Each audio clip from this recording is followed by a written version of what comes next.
الحمد لله رب العالمين والعاقبة للمتقين والصلاة والسلام على سيد الأنبياء والمرسلين وعلى آله وأصحابه أجمعين ومن تبعهم بإحسان إلى يوم الدين، أما بعد، فأعوذ بالله من الشيطان الرجيم. بسم الله الرحمن الرحيم.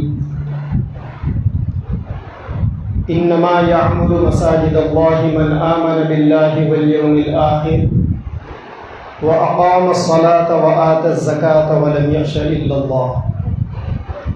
قال النبي صلى الله عليه وسلم: خير البقاع في الأرض المسجد وشر البقاع في الأرض الأسواق. وقال عليه الصلاة والسلام: من بنى مسجدا لله بنى الله له بيتا في الجنة، او كما قال علیہ الصلاۃ والسلام. عزت اور احترام کے لائق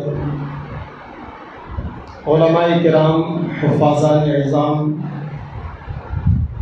حاضرین مجلس اور میرے معزز دینی بھائیوں،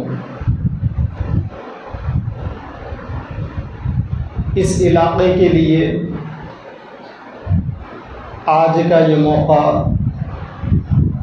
بے انتہا خوشی اور مسرت کا موقع ہے کہ آج یہاں اس سرزمین پر اللہ تبارک و تعالیٰ کے ایک گھر کا افتتاح عمل میں آ رہا ہے، اور یہ ہماری خوش نصیبی ہے کہ اس افتتاحی عمل میں ہم سب شریک ہیں. کل قیامت میں اللہ کی بارگاہ میں یہ مسجد حاضر ہوگی تو اس کو پہلی مرتبہ آباد کرنے والوں کے طور پر ہم سب کے حق میں یہ مسجد گواہی دے گی.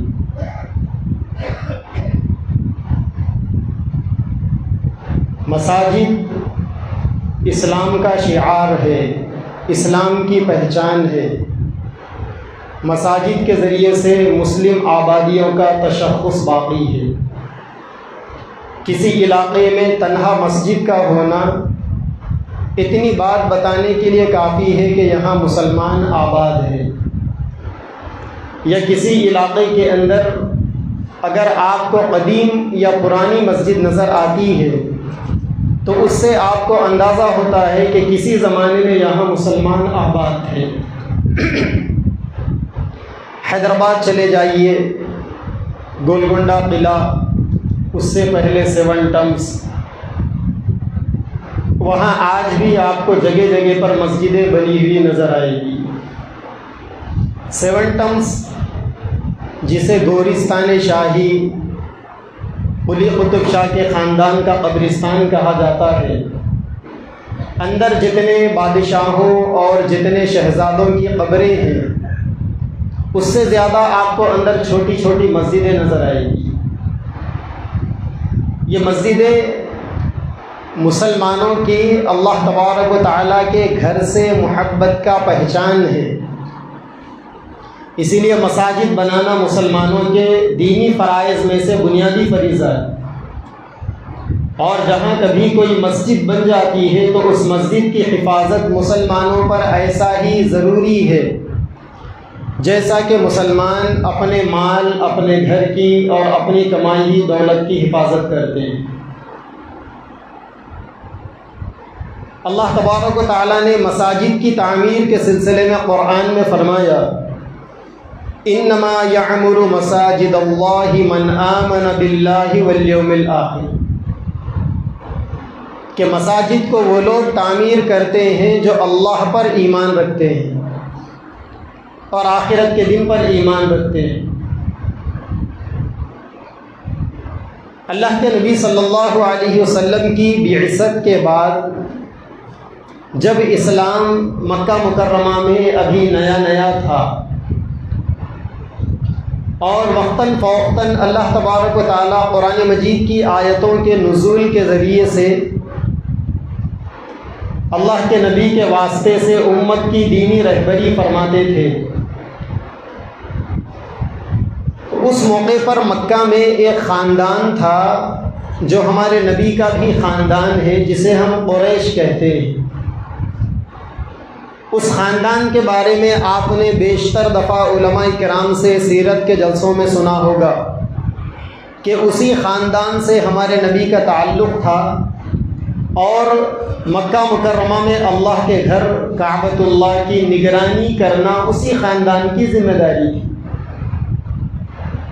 گویا آپ یوں سمجھیں کہ آج جیسا مساجد کی مینجمنٹ کمیٹیاں ہوتی ہے، کعبۃ اللہ کی مینجمنٹ کمیٹی کے ذمہ دار قریش کے خاندان کے سردار ہوا کرتے تھے، اور وہ اتنی بڑی سعادت مندی تھی کہ انہوں نے الگ الگ خدمتوں کو الگ الگ بانٹ لیا تھا۔ کسی کی ذمہ داری حاجیوں کے لیے پانی پلانے کی ہوتی تھی، جسے سقیا کہتے ہیں، زمزم کے کنویں سے پانی نکال کر پلانا اسی خاندان کی ایک شاخ کی ذمہ داری ہوتی تھی۔ کسی کی ذمہ داری وہاں کی صفائی ستھرائی کے انتظامات کو دیکھنے کی ہوتی تھی، کسی کی ذمہ داری باہر سے آنے والے مہمانوں کے کھانے کے انتظام کی ہوتی تھی۔ تو اللہ کے نبی صلی اللہ علیہ وسلم کے بالکل خاص رشتہ دار حضرت عباس رضی اللہ عنہ، چچا آپ کے، جو گرچہ عمر میں ہمارے نبی سے کچھ ہی بڑے تھے، اور قد بھی ماشاءاللہ حضرت عباس کا بہت اونچا تھا رضی اللہ عنہ۔ اللہ کے نبی کے چہیتے چچاؤں میں سے ایک چچا تھے وہ۔ ان کے بارے میں مشہور ہے کہ جب کبھی بھی اللہ کے نبی صحابہ کرام کے قافلے کے ساتھ گزرتے تو حضرت عباس رضی اللہ تعالی عنہ کا قد سب سے اونچا تھا۔ بعض کتابوں میں لکھا ہوا ہے کہ 8 سے 9 فٹ کے تھے وہ، بعض کتابوں میں ان کی سیرت کے بارے میں 10 فٹ کا بھی تذکرہ ہے، اونچے تھے۔ ظاہر بات ہے کہ ہمارے نبی کا جو قد تھا وہ میانہ تھا۔ تو ایک دفعہ لوگوں نے حضرت عباس سے پوچھا، اَأَنْتَ أَكْبَرُ أَمْ رسول اللہ، کہ آپ بڑے ہیں یا اللہ کے نبی بڑے ہیں؟ تو حضرت عباس رضی اللہ عنہ کو اللہ کے نبی کے مقام اور مرتبے کا اتنا ادب تھا، حضرت عباس نے کہا، انا اسن ورسول اللہ صلی اللہ علیہ وسلم اکبر، میں عمر میں بڑا ہوں اور اللہ کے نبی ہر اعتبار سے بڑے ہیں۔ تو سیدنا عباس رضی اللہ تعالیٰ عنہ بھی کعبۃ اللہ کے متولیوں میں تھے۔ حضرت عباس اللہ کے نبی کے چچا، اللہ کے نبی امام الانبیاء، آپ کی نبوت پر سب سے پہلے ایمان لانے والے بچوں میں سیدنا علی رضی اللہ عنہ، حضرت عباس ان کے بھی چچا ہوتے تھے، اور بھی کچھ لوگ اللہ کے نبی کے خاندان کے قریبی لوگ جو ایمان میں آ گئے تھے۔ اب یہ حضرت عباس رضی اللہ عنہ کی جو جماعت تھی، جو کعبۃ اللہ کے مینجمنٹ کو دیکھتی تھی، تو ایک دفعہ اس جماعت نے حضرت علی رضی اللہ عنہ کی جماعت یعنی ایمان والوں کی جماعت کے سامنے اپنے کمالات کو بیان کرتے ہوئے کہا کہ تمہارے صرف ایمان لانے سے کام چل جائے گا کیا؟ ہم تو اللہ کے گھر کی خدمت کرنے والے ہیں۔ اور اس وقت تک حضرت عباس رضی اللہ عنہ اور ان کی جماعت ایمان نہیں لائے تھے۔ تو اللہ تبارک و تعالیٰ کو حضرت عباس اور ان کی جماعت کا یہ دعویٰ اتنا ناپسند ہوا، اللہ نے قرآن مجید میں آیت نازل فرمائی، اجعلتم سقایۃ الحاج وعمارۃ المسجد الحرام، کیا تم حاجیوں کے پانی پلانے اور کعبۃ اللہ کے مینجمنٹ کو دیکھنے کو اتنا بڑا عمل سمجھتے ہو؟ کمن آمن باللہ والیوم الآخر، جیسا کہ ان لوگوں کا عمل جو اللہ پر اور آخرت کے دن پر ایمان رکھتے ہیں۔ یعنی اللہ تبارک و تعالیٰ نے یہاں ایک درمیان میں لائن مار دی، اللہ نے ایک سرحد قائم کر دی۔ اللہ نے یہ کہا کہ بغیر ایمان کے اگر کوئی حاجیوں کی خدمت کرتا ہے اور کعبۃ اللہ کی بھی خدمت کرتا ہے تو اس کا یہ عمل ایمان جو اللہ پر اور آخرت کے دن پر ایمان لانا ہے اس کی برابری نہیں کر سکتا۔ یہ تو اسلام کے ابتدائی دنوں کی بات ہے، جب جو لوگ ایمان کے دعوے دار نہیں تھے ان لوگوں نے ایمان کے دعوے داروں پر کعبہ کی خدمت کو لے کر اپنی فضیلت کو جتایا تھا، لیکن بعد میں اللہ تبارک و تعالیٰ نے انہی مساجد کی تعمیر کے سلسلے میں فرمایا انما یعمر مساجد اللہ من آمن باللہ والیوم الآخر۔ وہاں دو چیزیں، ایک طرف اللہ کے گھر کی خدمت، دوسری طرف اللہ اور اس آخرت کے دن پر ایمان، دو الگ الگ چیزیں تھیں۔ یہاں اللہ تعالیٰ نے دو چیزوں کو جوڑ کر یوں فرمایا کہ اب میرے نبی کی امت میں، میری نبی کی شریعت میں جو لوگ مساجد کو تعمیر کریں گے دراصل وہ لوگ مجھ پر اور آخرت کے دن پر ایمان رکھنے والے ہیں۔ اللہ تعالیٰ نے جو ایک حد فاصل درمیان میں تھی اللہ نے اس کو گرا دیا۔ اسی لیے علماء فرماتے ہیں کہ مساجد کی تعمیر کا عمل یہ مسلمانوں کے لیے بنیادی فریضہ ہے، ہم مسلمانوں کی بنیادی ذمہ داری ہے۔ لہذا کیوں ہمارا عقیدہ ہے، اہل سنت والجماعت کا یہ عقیدہ ہے کہ جس سرزمین پر ایک دفعہ مسجد بن جاتی ہے وہ قیامت تک مسجد ہوتی ہے، چاہے وہ آباد ہو یا ویران ہو جائے۔ ایسا ہو سکتا ہے کہ آج کی بڑی بڑی آباد مسجدیں کل کو ویران ہو جائیں۔ آپ زیادہ دور نہ جائیں، حیدرآباد ہی چلے جائیں۔ حیدرآباد میں جہاں گزشتہ 600 سالوں میں مسلمانوں نے حکومتیں کی، جگہ جگہ پر عالیشان مساجد تعمیر کروائے۔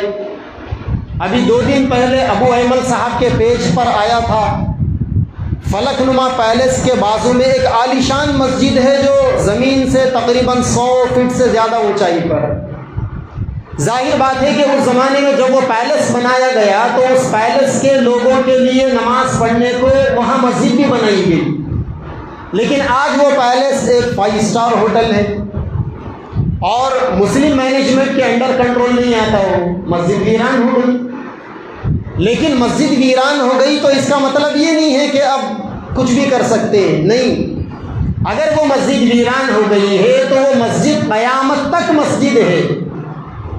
اللہ کے نبی نے فرمایا کہ قیامت کے دن جب اللہ تبارک و تعالیٰ دنیا کو تباہ کریں گے، قیامت آئے گی، سور پھونکا جائے گا، تو سب سے پہلے اللہ تعالیٰ کعبۃ اللہ کو آسمانوں پر اٹھا لیں گے۔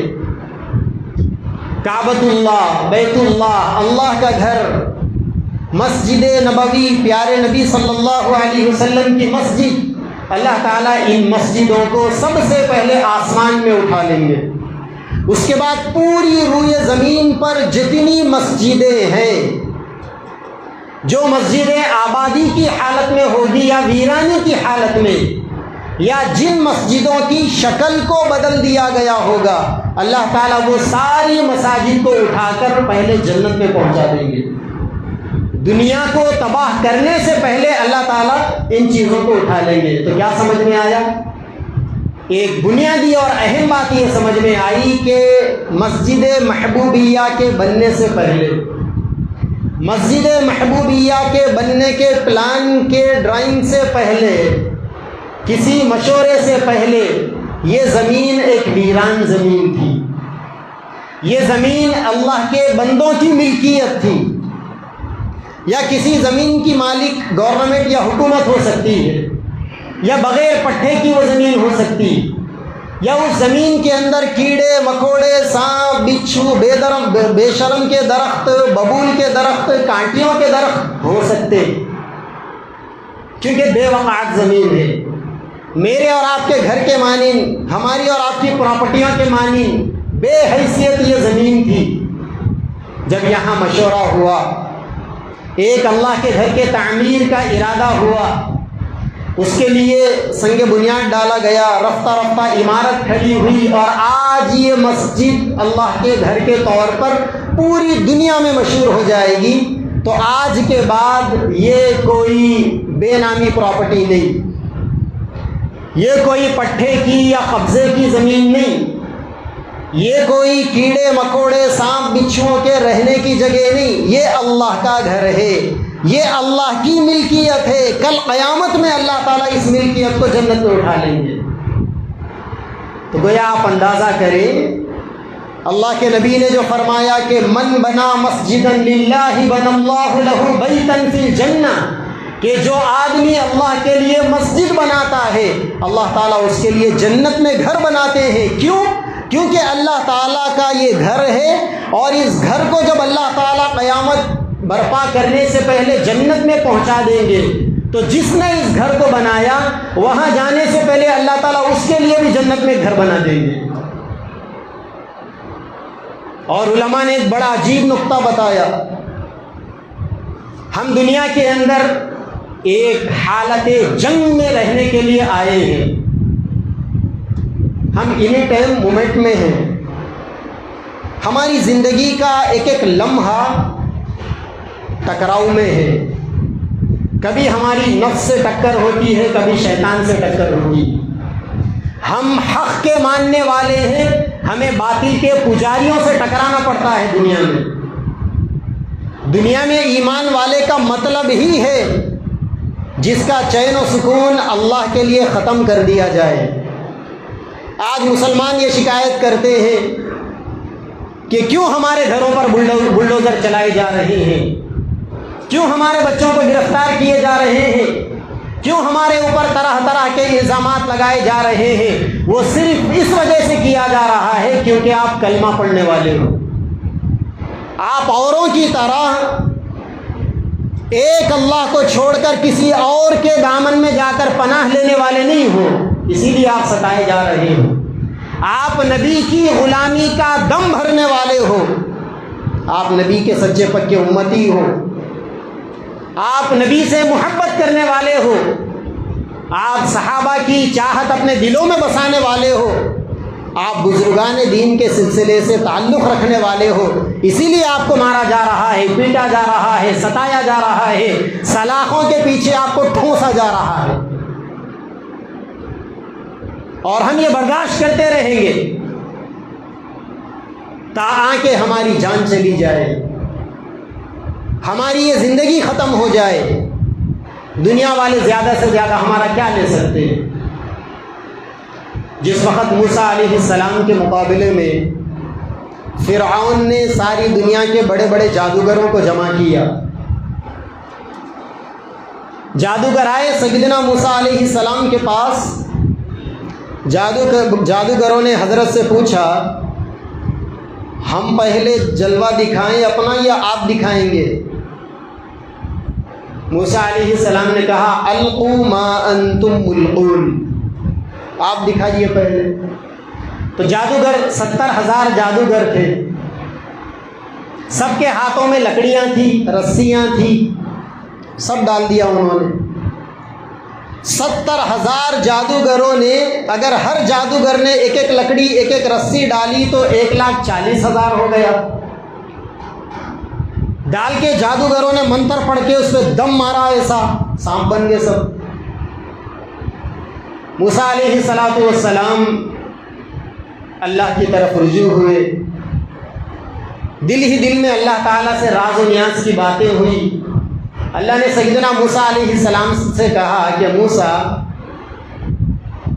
القی عصاک، موسیٰ علیہ السلام کے ہاتھ میں ایک لکڑی ہوتی تھی۔ اللہ نے موسیٰ علیہ السلام سے کہا کہ آپ بھی اپنی لکڑی ڈالیے۔ موسیٰ علیہ السلام نے اپنی لکڑی جیسا ہی ڈالی۔ اب موسیٰ علیہ السلام کو کچھ پڑھ کے پھونکنے کی ضرورت نہیں تھی، کیونکہ وہاں جادو کا ناپاک سفلی عمل کا دخل تھا اور یہاں رحمانی علوم کا دخل ہے۔ رب ذوالجلال موسیٰ علیہ السلام کے ساتھ میں، جیسا ہی وہ موسیٰ علیہ السلام نے لاٹھی ڈالی فَإِذَا هِيَ ثُعْبَانٌ مُبِينٌ، اچانک وہ بڑا اژدہا بن گیا، کوبرا، اور اس اژدہے نے یہ 1,40,000 چھوٹے چھوٹے سپولوں کو جھٹکے میں نگل لیا۔ اور نگل کر موسیٰ علیہ السلام سے اللہ نے کہا کہ پکڑ لو. موسیٰ علیہ السلام نے اس اژدہے کو پکڑا تو پھر لکڑی بن گیا. کہاں گیا یہ 1,40,000 کا خزانہ؟ اب وہ جو جادوگر تھے پوری دنیا کے موسٹ پاورفل جادوگر تھے، وہ بدترین جادو کا عمل جاننے والے. ان کو معلوم تھا کہ یہ جو موسیٰ علیہ السلام نے جو کچھ کیا کم سے کم یہ جادو تو نہیں ہو سکتا. انہوں نے سرنڈر کر دیا موسیٰ علیہ السلام کے سامنے. فَأُلْقِيَ السَّحَرَةُ سَاجِدِينَ قَالُوا آمَنَّا بِرَبِّ الْعَالَمِينَ رَبِّ مُوسَىٰ وَهَارُونَ.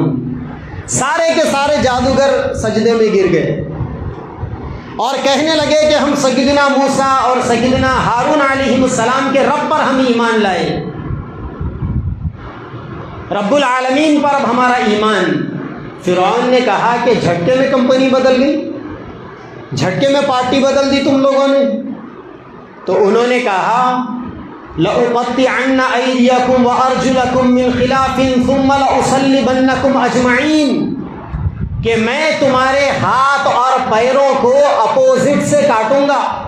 کسی کا یہ ہاتھ کاٹوں گا یہ پیر کاٹوں گا، کسی کا یہ ہاتھ کاٹوں گا یہ پیر کاٹوں گا، تڑپا تڑپا کے ماروں گا تمہیں. اور جب تم بچ جاؤ گے ثم لأصلبنکم اجمعین، سب کو پھانسی کے پھندے پہ لٹکاؤں گا. تو سارے جادوگروں نے پلٹا کر فرعون کو یہ جواب دیا. یہ وہ جادوگر تھے جن کا فرعون سے اگریمنٹ ہوا تھا.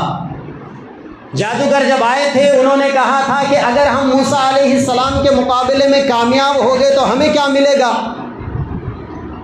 تو فرعون نے کہا تھا کہ میرے کیبنٹ کا منتری بنا دوں گا تمہیں، کیبنٹ منسٹر بناؤں گا آپ کو، میرے قریبی لوگوں میں رکھوں گا، میں آپ کو منسٹر آف اسٹیٹ بناؤں گا آپ کو. تو یہ اگریمنٹ تھا، لیکن جادوگروں نے پلٹی مار دی. فرعون کی پارٹی کو چھوڑ کر موسیٰ علیہ السلام کی جماعت میں چلے گئے. تو فرعون نے جب دھمکی دی تو جادوگروں نے کہا کہ فرعون تو زیادہ سے زیادہ ہماری جان لے سکتا ہے لیکن اب تو ہمارے ایمان کو نہیں چھین سکتا. تو یہ جتنی طاقتیں جتنی حکومتیں آج ہم مسلمانوں کے گھروں پر بلڈوزر چلاتی ہے یا ہمیں جیل کی سلاخوں کے پیچھے ٹھوسنا چاہتی ہے، وہ سن لے کہ تم ہماری جان کا نقصان کر سکتے ہو، تم ہمارے ایمان کا کچھ نقصان نہیں کر سکتے.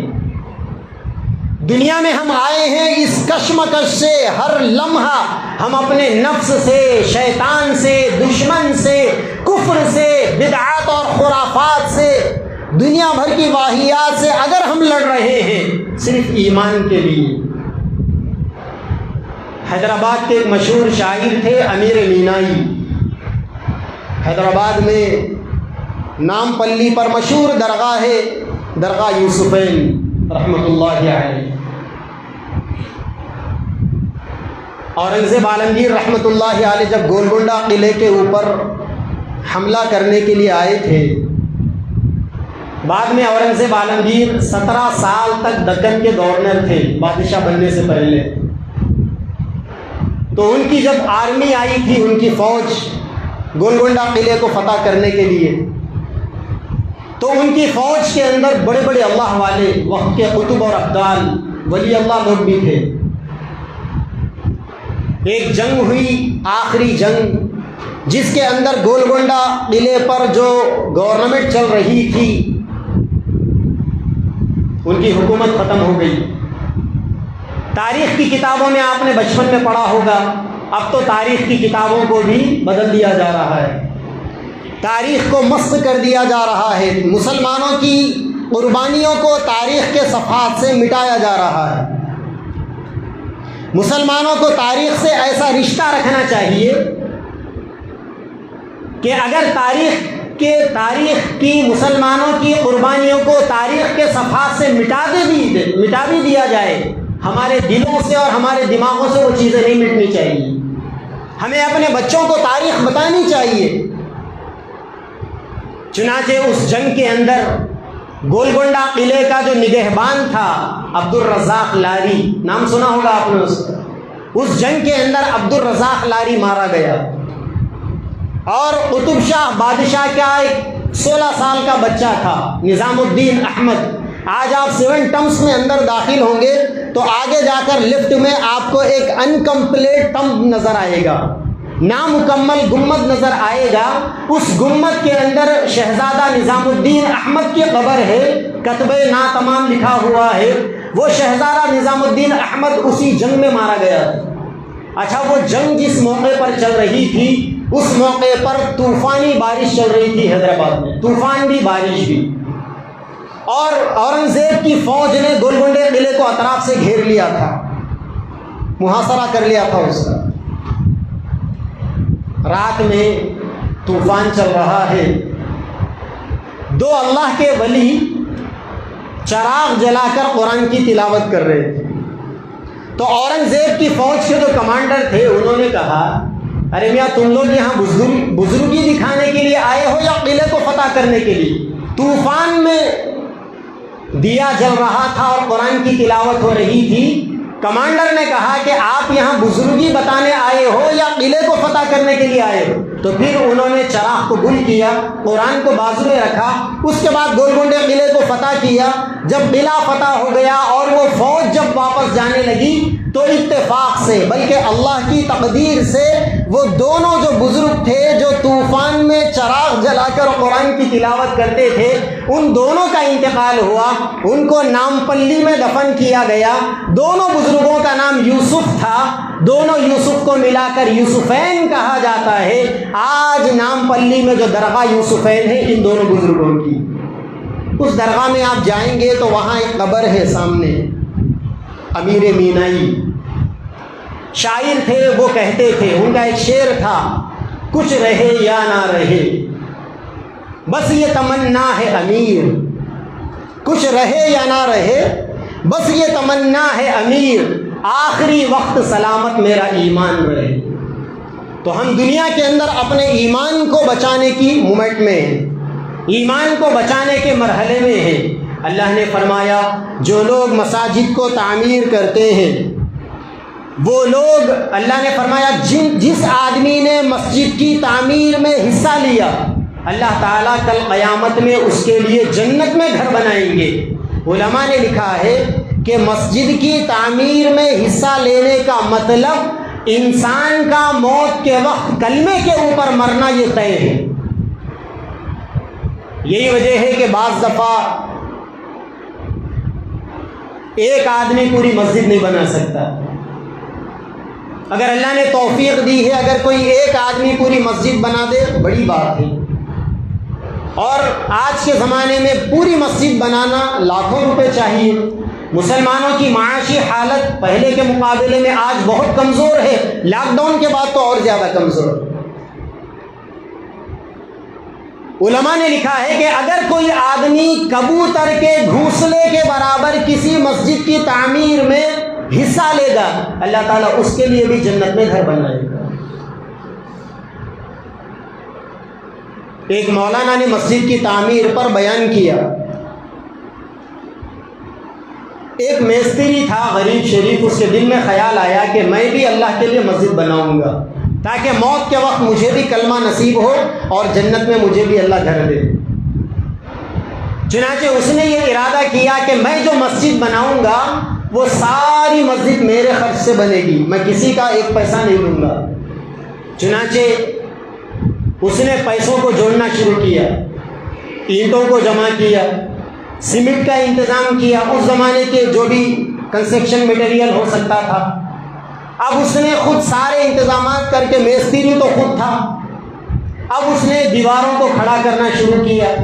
جب دیوار 6-7 فٹ کے ہو گئے, اب اس کو پرنچے بننے کی نوبت آئی تو پرنچے بن کر اس کے اوپر کا کام شروع کیا. پھر ہوتے ہوتے جب دیواریں 10-12 فٹ کے لیول پر آئی تو ایک دفعہ وہ اوپر بیٹھ کے دیوار کا کام چلا رہا تھا, اچانک اس کے ہاتھ سے اینٹ چھوٹ گئی اور نیچے گر گئی. تو بازو سے ایک مسلمان جا رہا تھا, اس نے کہا کہ او بھائی ذرا یہ اینٹ اٹھا کر دے دو. تو وہ جانے والا آدمی اینٹ اٹھا کر اس کو دے دیا. اب اس نے اس اینٹ کو لے کر کام میں لگایا, دن بھر کام کر کر رات میں جب تھک کر سو گیا تو رات میں خواب میں دیکھا کہ اللہ تعالیٰ نے اس کو جنت میں پہنچا دیا. اور جنت میں اعلان ہو رہا ہے کہ سامنے اللہ تعالیٰ نے اس آدمی کے لیے ایک عالی شان محل بنایا ہے جو آدمی فلاں مسجد فلاں محلے میں مسجد بنا رہا ہے. تو یہ خوش ہوا، اس کے دل میں یہ بات آئی مسجد تو میں ہی بنا رہا ہوں، چلو جنت کے اندر میں محل میں داخل ہو کر اپنے گھر کو بھی دیکھتا ہوں. چنانچہ وہ محل کے پاس گیا، محل میں داخل ہونے لگا تو محل کے جو نگران تھے انہوں نے کہا کہ آپ کے لیے نو انٹری ہے، آپ اندر نہیں جا سکتے. انہوں نے پوچھا کہ بھائی کیوں نہیں جا سکتے؟ اس بستی میں تو مسجد میں بنانے والا ہوں، اس بستی کا خلیل خان میں ہوں. تو انہوں نے کہا کہ نہیں، یہ گھر آپ کا نہیں ہے. انہوں نے پوچھا کہ پھر یہ گھر کس کا ہے؟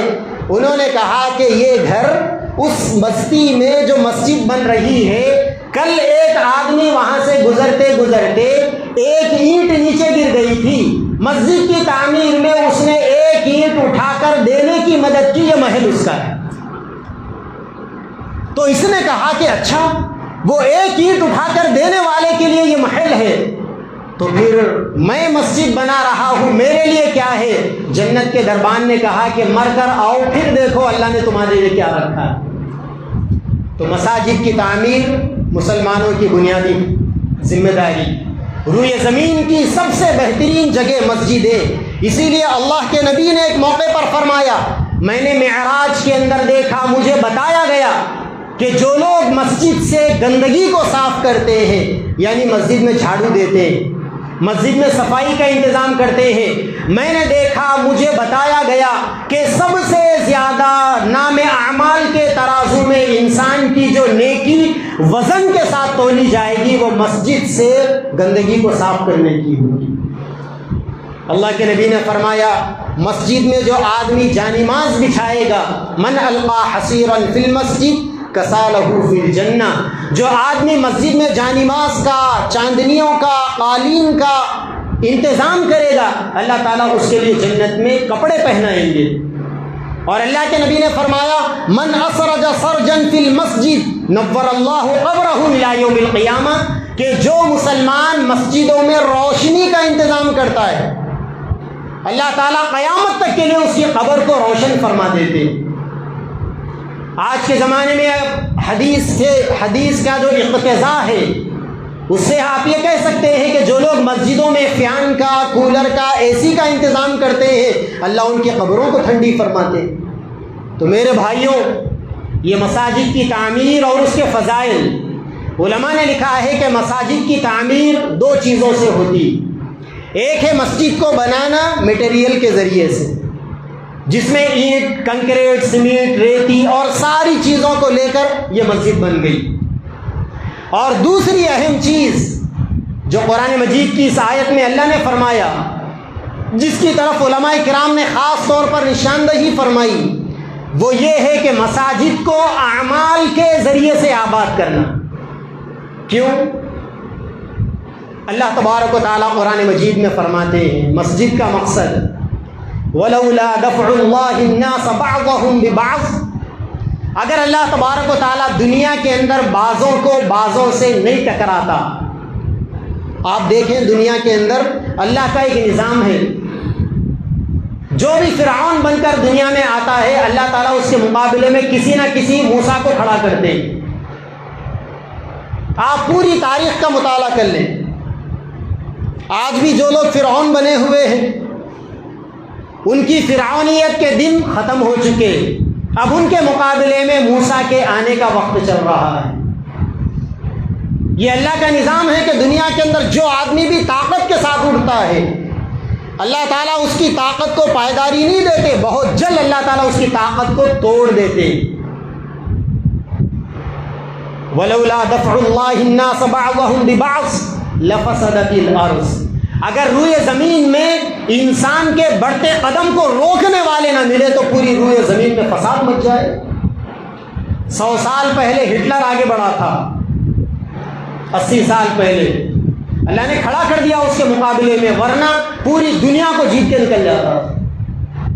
ایک زمانے میں سکندر آگے بڑھا تھا پوری دنیا کو فتح کرتے ہوئے، لیکن ایک موقع پر جا کر اس کی فتوحات کے بڑھتے قدم پر بھی بریک لگ گئی. یہ اللہ کا نظام ہے. یہ جمہوریت میں الیکٹرل جو سسٹم ہے ووٹنگ کا سسٹم، اس میں 5 سال 10 سال 15 20 سال بڑی باتیں نہیں ہیں، اس لیے مسلمانوں کو گھبرانے کی ضرورت نہیں۔ تو اللہ نے مساجد کے بارے میں فرمایا وَلَوْلَا دَفْعُ اللَّهِ النَّاسَ بَعْضَهُمْ بِبَعْضٍ، اگر دنیا کے اندر اللہ تعالیٰ بعضوں کی طاقتوں کو بعضوں کی طاقتوں سے نہ توڑتے، لَهُدِّمَتْ صَوَامِعُ وَبِيَعٌ وَصَلَوَاتٌ وَمَسَاجِدُ، تو لوگ کیا کرتے؟ دنیا کے اندر فتنہ پھیلانے والوں کا سب سے پہلا کام سامنے والوں کی مذہبی عبادت گاہوں کو توڑنا،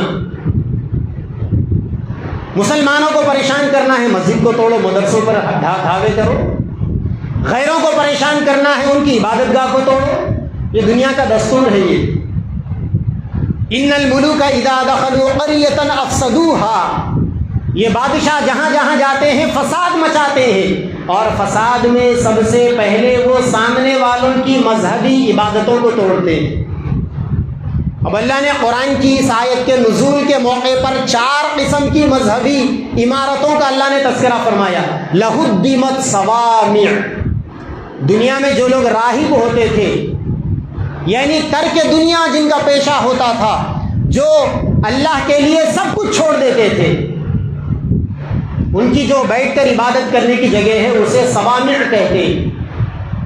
اسی لیے اللہ کے نبی نے فرمایا کہ میرے مذہب میں رہبانیت نہیں ہے، لا رہبانیت فی الاسلام، اسلام میں کوئی رہبانیت نہیں۔ اور اللہ کے نبی نے فرمایا اگر اسلام میں رہبانیت ہوتی تو اسلام کی رہبانیت یہ ہے کہ آدمی وقت سے پہلے مسجد میں آ کر جماعت کے انتظار میں بیٹھ جائے، یہ رہبانیت ہے۔ بقیہ یہ ہے کہ ہم کو بیوی بچوں کی بھی ذمہ داریاں، سوسائٹی معاشرے کی ذمہ داریاں، دنیا سنبھالنے کی ذمہ داریاں، وہ ساری ذمہ داریاں ہمارے اوپر ڈالی گئی۔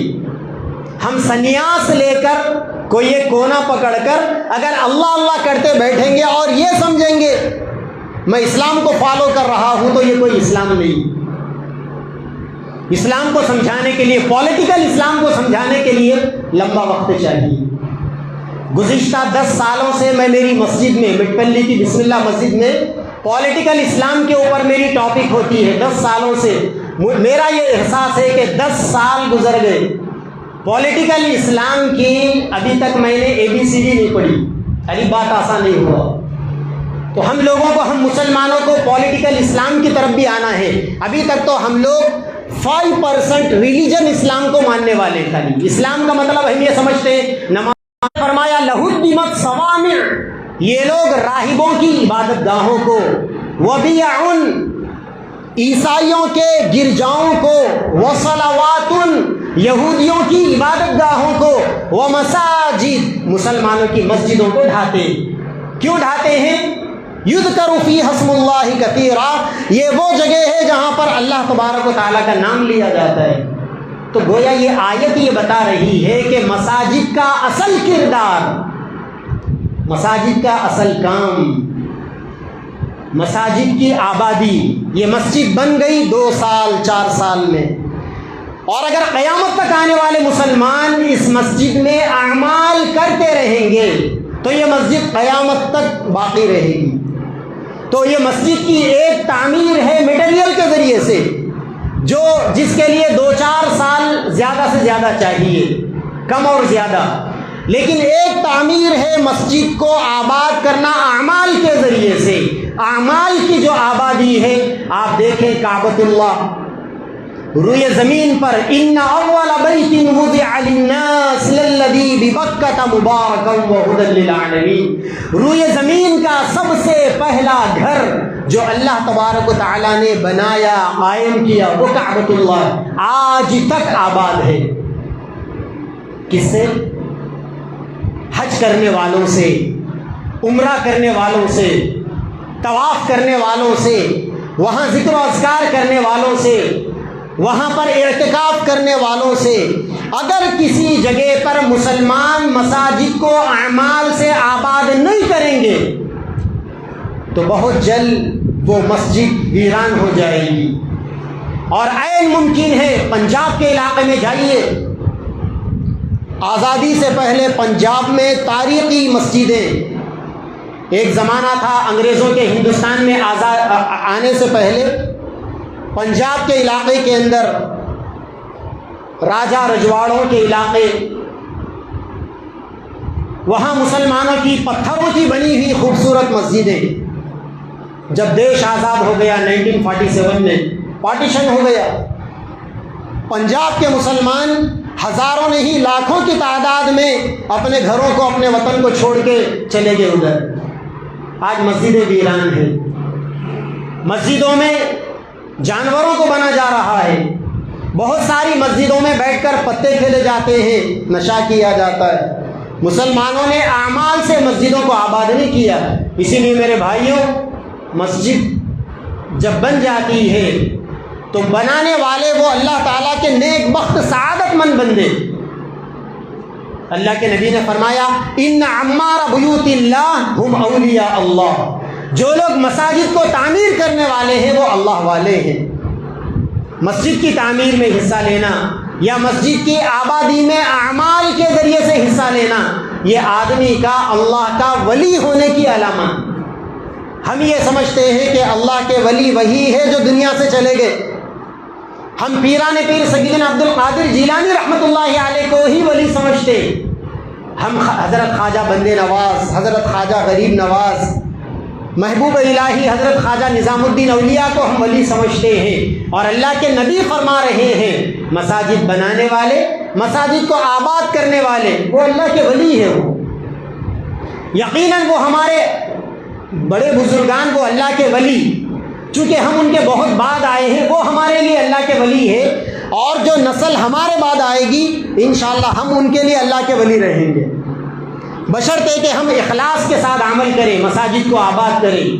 اب چونکہ حضرت کے آنے کا وقت 12:15 ہے، تو حضرت کے آنے تک میں آپ کو بتاؤں گا 10 منٹ میں کہ اللہ کے نبی کے زمانے میں مساجد کا کردار کیا تھا۔ جب تک ہمارے نبی مکہ میں تھے، مکہ میں کوئی مسجد نہیں تھی، نبی نے مکہ میں کوئی مسجد نہیں بنائی، کعبۃ اللہ میں جا کے نماز پڑھتے یا صحابہ کرام اپنے اپنے گھروں میں نماز پڑھتے۔ لیکن جب اللہ کے نبی مکہ سے مدینہ تشریف لائے، مدینہ میں سب سے پہلے آپ نے قباء نامی بستی میں پڑاؤ ڈالا، تو وہاں پر آپ نے ایک مسجد کو تعمیر کیا۔ آج بھی وہ مسجد ہے، مسجد قباء، جس کی فضیلت یہ ہے کہ وہاں 2 رکعت نماز پڑھنا ایک مقبول عمرے کا ثواب۔ پھر وہاں سے اللہ کے نبی مدینہ میں تشریف لائے، وہاں تشریف لا کر آپ نے باضابطہ زمین خریدا، پرچیسنگ کی ہمارے نبی نے۔ یتیم بچوں کی زمین تھی، کہنے والوں نے کہا کہ یا رسول اللہ کے گھر کے لیے ہے، وقف ہے۔ اللہ کے نبی نے کہا نہیں، یتیم بچوں کا حق ہے، بچوں کے حق کو نہیں دبانا۔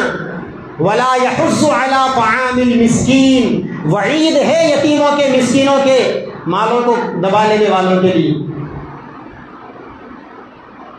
آپ نے باضابطہ وہ خریدا، تو اس سے کیا سمجھ میں آیا؟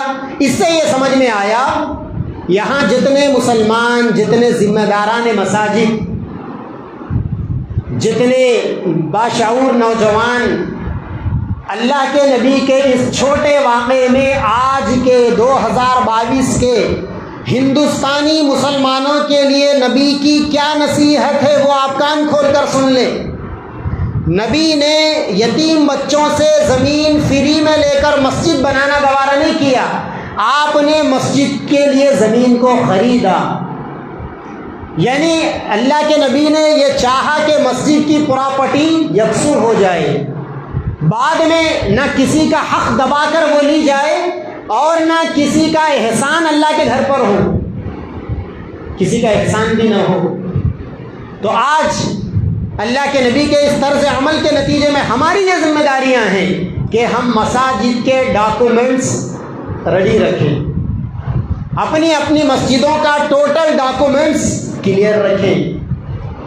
اگر کسی آدمی نے اپنی زمین میں مسجد بنائی، وہ اپنی زمین کو مسجد کے لیے وقف کر دے اور باضابطہ تلنگانہ اسٹیٹ وقف بورڈ میں اس کا اندراج کروائیں۔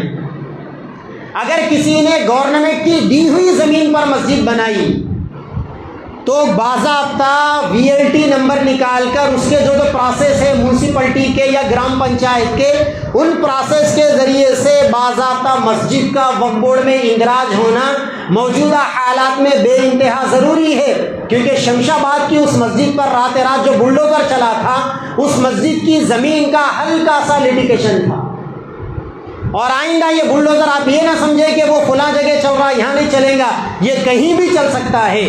اسی لیے مسلمانوں کو اپنی پراپرٹیاں اور اپنی عبادت گاہیں، اپنی مساجد اور مدرسے کے سارے ڈاکومنٹس لیگلی کلیئر رکھنے چاہیے مسلمانوں کو۔ اللہ کے نبی نے مدینہ میں مسجد بنائی، یہ مسجد کی تعمیر کا عمل چند ہفتوں میں پورا ہو گیا۔ اس کے بعد اللہ کے نبی نے اب اس مسجد کو سینٹر بنا کر پوری دنیا کے لیے خیر کے کام کیے۔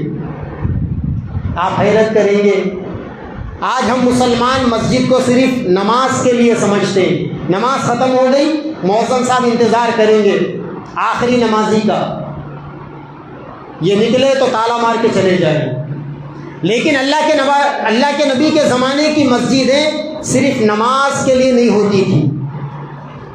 اللہ کے نبی صلی اللہ علیہ وسلم کی زمانے میں مسجد نبوی ملٹی پرپز ہوا کرتی، وہ as a community centre use ہوتی تھی۔ چنانچہ آج آپ جائیں گے مسجد نبوی میں تو وہاں پر آپ کو ایک چبوترا نظر آئے گا جسے صفہ کا چبوترا کہتے ہیں، وہ اللہ کے نبی کے زمانے کی مسجد نبوی کا مدرسہ تھا وہ۔ تو اس سے یہ سمجھ میں آیا کہ دینی تعلیم بھی مسجد میں ہونی چاہیے۔ ہم یہ سمجھتے ہیں کہ مسجد میں صرف مکتب کی تعلیم، مکتب کا مطلب 12 سال سے 9 سال سے چھوٹی عمر کے بچے نہیں، مسجد میں ہر عمر کے لوگوں کے لیے تعلیم کا بندوبست، بچوں کے لیے الگ ہو، نوجوانوں کے لیے الگ ہو، بڑے بوڑھوں کے لیے بھی الگ ہو۔ دین سب کی ضرورت ہے اور دین سب کے لیے سیکھنا فرض ہے۔ اللہ کے نبی نے فرمایا طلب العلم فریضۃ علی کل مسلم، ہر مسلمان پر دین کا علم حاصل کرنا فرض ہے۔ اللہ کے نبی نے یہ بھی فرمایا طلب الحلال فریضۃ بعد الفرائض، حلال روزی روٹی کمانا اسلام کے بنیادی فرائض کے بعد اہم فریضہ۔ ہم اس کے چکر میں اتنے پڑ گئے، روزی کے حلال کے چکر میں، کہ ہم علم حاصل کرنے کے فریضے کی تکمیل کو ہم نے بھلا دیا۔ اگر ہم اپنی زندگی میں معمول بنا لیں، روزانہ ایک آیت کی پریکٹس کریں گے، روزانہ ایک حدیث سیکھیں گے، روزانہ پیارے نبی کی ایک سنت کو سیکھیں گے۔ سنتوں میں روشنی ہے، بدعت میں گمراہی ہے۔ سنتوں سے نبی کی محبت پیدا ہوگی، بدعتوں سے آدمی نبی سے دور ہو جائے گا۔ ہم روزانہ ایک مسئلہ سیکھیں گے، مسائل سیکھ کر اپنی زندگی میں چینجز لائیں گے۔ اگر ہم یہ کام کرتے تو مہینے کے 30 دنوں میں 30 آیتیں، 30 حدیثیں، 30 سنتیں، 30 مسائل آسانی سے سیکھ سکتے ہیں، لیکن ہم نہیں سیکھتے۔ علماء جمعہ کے دن بیان کرتے ہیں، اکثریت کب آتی ہے مسجدوں میں؟ 1:20 پہ، کیونکہ ان کو معلوم 1:20 پہ بیان ختم ہوگا، 5 منٹ سنتوں کے دیں گے، 1:25 پہ خطبہ شروع ہوگا، 1:30 بجے جماعت کھڑی ہو جائے گی۔ اور اگر کوئی مولانا 1:20 سے 1:22 پہ آ گئے، صاحب ٹائم ختم ہو گیا، فنکشنوں میں چلے گئے، 2 گھنٹے ٹھہر رہے کھانے کی لائن میں، وہاں ٹائم نہیں ہو رہا ہوگا۔ یہ ہم مسلمانوں کے دلوں کے مردہ ہونے کی علامت ہے، دلوں کے مردہ ہونے کی علامت۔ اللہ کے نبی نے فرمایا ایمان والے کا دل مسجد میں ایسا جیسا سمندر میں مچھلی، سمندر میں مچھلی، سمندر اس کی جنت، سمندر سے باہر نکالو تو تڑپے گی وہ، ایسے ہی ایمان والا مسجد کے باہر جائے گا، بے چینی سے تڑپے گا وہ۔ اللہ کے نبی نے فرمایا ایمان والے کے لیے مسجد گویا سمندر میں مچھلی، اور منافق کے لیے مسجد کیسی؟ منافق جس کا دل مسجد میں نہیں لگتا، نماز بھی پڑھتا ہے تو کیسی پڑھتا ہے؟ الذین هم یراؤون، دکھاوے کی نماز، الذین هم عن صلاتهم ساہون، کاہلی اور سستی والی نماز، بغیر دل لگائے کے نماز۔ اسی لیے علامہ اقبال نے کہا نا، ہم جو سجدے کرتے ہیں نماز میں، علامہ اقبال نے کہا تیرے سجدے کہیں تجھے کافر نہ کر دے، تیرے سجدے کہیں تجھے کافر نہ کر دے، تو جھکتا کہیں اور ہے، سوچتا کہیں اور ہے۔ جھکے اللہ کے سامنے اور سوچ رہے ہیں دنیا کو، کاروبار کو، بینک بیلنس کو، بیوی بچوں کو۔ تو میرے بھائیوں، ہر آدمی کے لیے جمعہ میں وقت نکالیں۔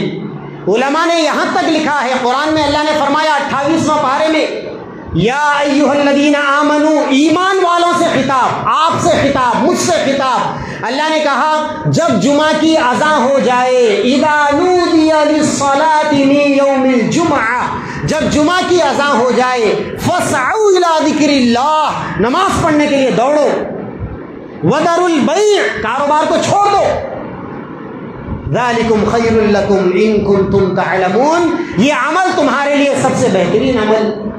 کیا ہو گیا مسلمانوں کو کہ جمعہ کے دن باہر آواز آ رہی ہے مائک میں امام صاحب کے بیان کی، جب بیان کے ختم ہونے کی آواز آئے گی تب ہم دکان پہ تالا لگا کر آئیں گے، تب گھروں سے ہم چل کر آئیں گے۔ کتنی محرومی ہے۔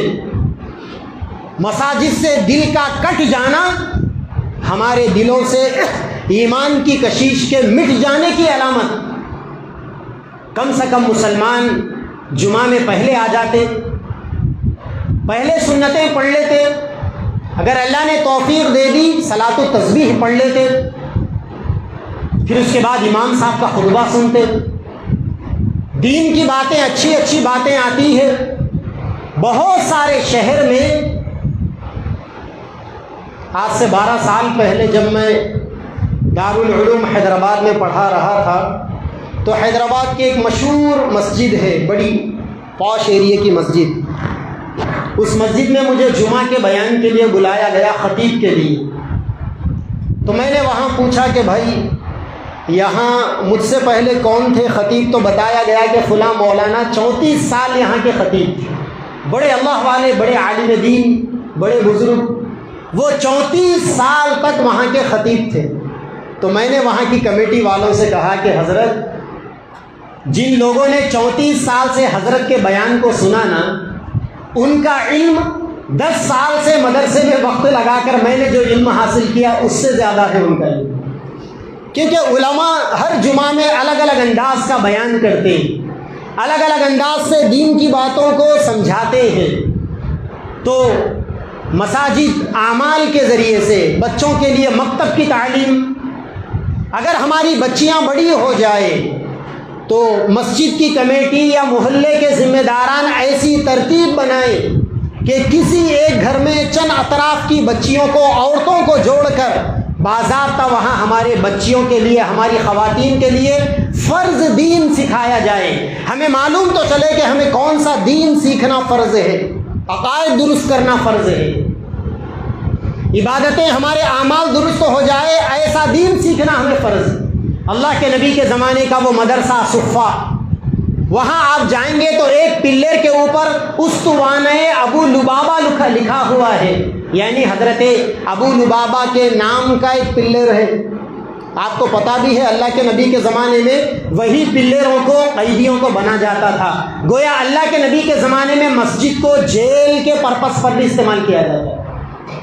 وہیں پر اللہ کے نبی فوجیوں کو جمع کرتے، گویا وہاں ایک آرمی کمانڈنگ، آرمی ٹریننگ بھی ہوتی تھی وہاں پر۔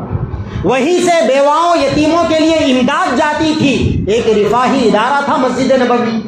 وہیں سے بھوکوں کو کھانا کھلایا جاتا تھا، وہیں سے بیماروں کے لیے علاج کا بندوبست کیا جاتا تھا۔ تو مسجد اللہ کے نبی کے زمانے میں ایک کمیونٹی سینٹر تھا۔ آج بھی ہم مساجد کے اس کردار کو زندہ کرنا ضروری ہے۔ یہ اس بستی کے اندر اللہ کا یہ مبارک گھر بن گیا، اگر یہاں پر ہم اعمال کے ذریعے سے اس مسجد کو اٹھائیں گے، لوگوں کی ضرورتوں کو جوڑیں گے، پیارے پیارے نوجوانوں کو جمع کریں گے، ڈور ٹو ڈور سروے کروائیں گے، کتنے گھر میں بیوائیں ہیں، کتنے گھر میں کمانے والے نہیں ہیں، ہر مہینہ ان کے لیے راشن کا انتظام، کہیں اگر بیمار ہے تو ان کے لیے دواؤں کا انتظام۔ آج مسلمانوں کے گھرانوں میں بہت سے ایسے گھرانے ہیں جہاں ایسے بیمار بوڑھے بوڑھیاں بیچاروں کے جو ضروری دوائیں ہیں، شوگر کی بیماری، ہارٹ کی بیماری، فلاں بیماری، وہ دواؤں کا وہ بندوبست نہیں کر سکتے، ان کے انتظام کی ذمہ داری اگر ہم مسجدوں کو سینٹر بنا کر کریں گے چند ہزار روپے خرچ ہوں گے، لیکن اللہ تبارک و تعالیٰ کے بندوں کی کتنی بڑی خدمت ہوگی۔ گھروں کا سروے ہو، کس گھر میں کتنے بچے کتنے بچیاں کیا عمر کی، قرآن پڑھے کہ نہیں پڑھے، ان کے لیے قرآن تجوید سے قرآن پڑھنے کا انتظام، ان کے لیے بیسک جو دین کا جو بیسک اسٹرکچر ہے، بیسک نالج ہے، اس کے سکھانے کا انتظام۔ مسجد کو سینٹر بنائے، اطراف میں جائزہ لیں کتنے بچے ہمارے ایسے ہیں جنہوں نے 10th کر لیا، آگے وہ انٹر نہیں کر سکتے، ان کے لیے ایجوکیشن اسکالرشپ کا انتظام، تعلیمی امداد کا انتظام۔ اگر کسی نے انٹر کر لیا، ڈگری کا انتظام، کسی نے ڈگری کر لیا۔ اس وقت لاک ڈاؤن سے پہلے تک ہندوستان میں 88% گریجویٹ کیے ہوئے بچے نان امپلائمنٹ کا شکار ہے، بے روزگاری کا شکار ہے۔ جب سے یہ GST آ گیا، جب سے یہ نوٹ بندی آ گیا، جب سے یہ لاک ڈاؤن کووڈ آ گیا، اس کے بعد آرگنائزنگ سیکٹر اور ان آرگنائزنگ سیکٹر میں اب تک پورے انڈیا میں 24 کروڑ لوگوں کی جاب ختم ہو گئی۔ ہم مسجد کو سینٹر بنائیں، جائزہ لیں، دیکھیں کہ بچوں کے اندر کیا ٹیکنیک ہے، ان کی رہبری کریں، کام پر لگائیں۔ آج ہمارے نوجوان بچے پسینہ ٹپکانے کے لیے تیار نہیں، گلیوں میں، چبوتروں کے پاس، ہوٹلوں کے پاس، واٹس ایپوں کے اوپر، فیس بک کے اوپر، سوشل میڈیا کے اوپر نوجوانوں کی جوانیاں تباہ ہو رہی ہے۔ آج ضرورت ہے مسجد کو مرکز بنا کر نوجوانوں کو جوڑ کر ان کو کام پر لگانے کی۔ ایسے بہت سارے کام ہیں ہم کر سکتے ہیں۔ حضرت تشریف لا چکے ہیں، اللہ تبارک و تعالیٰ سے دعا ہے کہ اللہ تبارک و تعالیٰ ہم سب کو علم صحیح اور عمل صالح کی توفیق عطا فرمائے۔ وآخر دعوانا الحمد للہ رب العالمین۔